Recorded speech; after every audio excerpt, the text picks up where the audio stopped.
Do you think our culture is a huge impediment to allowing young people flourish in this country, politically? I don't think so much. I don't think it's the culture so much. It's the way the system, I think it's the money more than anything else. For instance, I can see how any young person who comes into a party that I belong to and has the same values that I have, which is democracy, fairness, openness, we work together. So their coming in is going to be an asset to those of us who are no money bags in the political system. Whoa. You want them to vote for you? How about them being voted for? That's what we work together. Wow. We work together. It doesn't have to be the older person who gets the ballot. If you're in a party with people, all of you come together and decide on who is the best person to go for an office. That's how you do it. You know, so you look for young people. In fact, I believe that most progressive people in politics want people around them. Young people have the numbers. You certainly want them with you. You work together with young people. Young people are not going to work in isolation. So you work together. It's about the values. And it's about openness and integrity.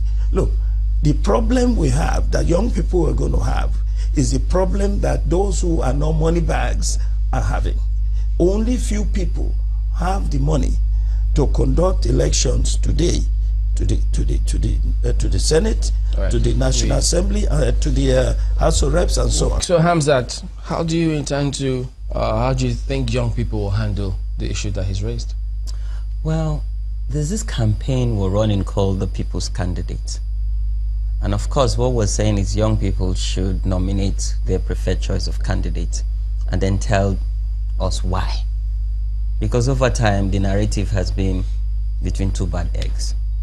So we're now changing that narrative and say, you know, tell us who is your preferred choice of candidate. And of course, political party hopefully would adopt that candidate.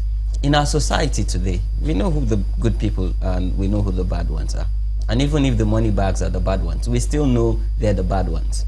But it's just because that they've been, the political elite have been able to impoverish the people at the bottom pyramid so that they would consistently remain in power and not provide good governance. And that's why we are where we are. But then things are changing. Youthquake is happening in Nigeria. And when the tsunami comes, when it comes, it's either you're for young people and for good governance, for Nigeria, pro-Nigeria, or you're nowhere. I like the youthquake. Yeah, because it will come. The tsunami says it will come. But do you see a young person becoming president of this country, and when?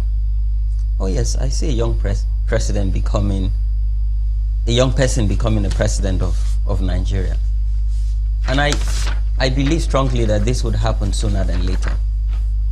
And if you look at our history, our forgotten history, it is young people that have actually bring in dividends of democracy, even at the military era. But how are we, I mean, your group, working with the older ones so that they understand that, look, there's got to be partnership, like Dr. Pierce spoke about, so that, look, the partnership, yes, it's still a game of interest in politics, but hey, the young people want to have an advantage here because you've been there too long.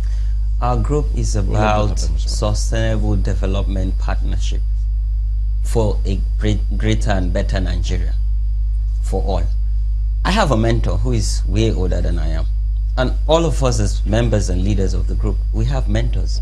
And we always go for advice and ensure that we make them understand that we're not chasing you out of the political scene. All we're saying is let's work hand in hand together. Don't see us as messengers. See us as equal partners. Because if you see us as equal partners, then we can effectively contribute. You giggle, why?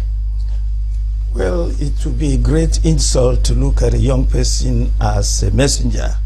Give you an example of how it happens in the university system. You have a student who's working on his PhD or her PhD. Once that person graduates and becomes a doctor, you are equal, you know? The only advantage you have is you've been in the system longer, you earn a little bit more. But that person could go to another university and actually earn far more than you do.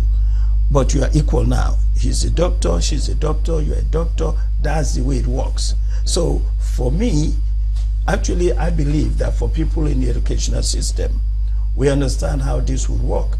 You cannot look at a young person, let us say somebody from the age who's between 25 and 35. As I said before, look at the First Republic. From Sadana Osokoto to Azikiwe to Tafawa Balewa, Awolowo, all of them were in their 30s when they were leaders of the various groups they were in. And that's how they became leaders of the country. They were young people. So this is not new. What is new now is this effort of these young people will help to sanitize our system. And we're going to have better governance, because now it's not a question of how much money you have. It's the values that you promote. So yeah, I welcome this development as partners in progress. There you go, because the numbers could also be tantamount to the money that they say they have.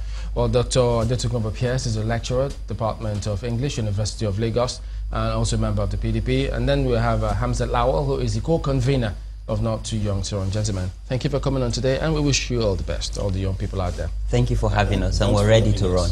We're always ready to have young people on the program anytime. So that's the show today. We thank you all for watching. We'll see you tomorrow. I'm Chamberlain Uso. I'm Gemba Umar. I'm Neota Igbe. I'm Maupe Ogun Yusuf. Thanks for watching. I'm Ajuri Ngilali.